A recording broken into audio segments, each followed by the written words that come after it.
గురువుగారు, మీనరాశి ఎలా ఉండబోతుంది జనవరి నెల?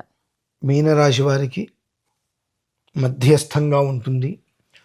మొదటి 15 రోజులు ప్రతి పనిలోనూ కూడా అలసత్వం, కష్టపడటము, ఆ ఫలితాన్ని తీసుకోలేకపోవటము, ఇంతేనా మనం ముందుకు వెళ్ళలేమా అనేటువంటి ఒక ఆలోచన ఎక్కువగా ఉంటూ ఉంటుంది.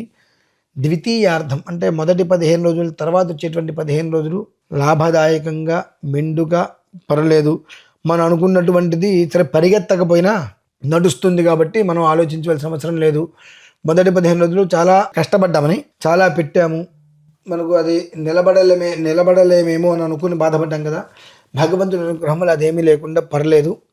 దాని యొక్క అంటే ఆ వేసినటువంటి గింజ పైకి రావటం, మొలకలెత్తడం చూడగలుగుతారు కాస్త.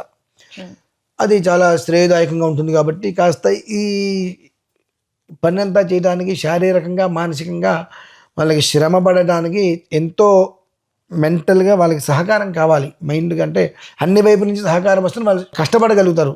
లేకపోతే కష్టపడలేరు. ఆ కష్టపడాలి అంటే ముందు ఆరోగ్యము మనకు చక్కగా ఉండాలి.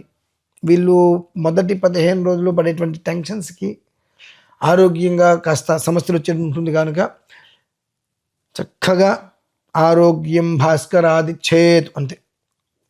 అరుణం అనేటువంటిది ఉంటుందమ్మా. అరుణ మహామంత్రం కొడితే వస్తుంది.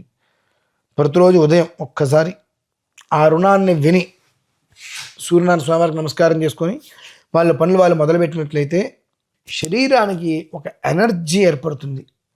అంటే ఒక 4 గంటలు 5 గంటలు కష్టపడ్డా శరీరం అలసిపోయింది అనేటువంటి స్థితి లేకుండా ఇంకో 2-3 గంటలు నేను కష్టపడిన వ్యవహారం చేసుకోవచ్చు అనేటువంటి ఒక ఏర్పాటుగా శరీరానికి ఎనర్జీ అనేటువంటిది ఏర్పడి వాళ్ళ పనులు 2వ వర్ధంలో వాళ్ళకి పూర్తవుతాయి. కనుక సూర్యనారాయణ స్వామి వారిని అనుగ్రహంగా వారి యొక్క అరుణపారాన్ని వింటూ వాళ్ళ కష్టాన్ని నమ్ముకోగలిగితే దాని యొక్క ఫలితం ఖచ్చితంగా ఏర్పడుతుందమ్మా.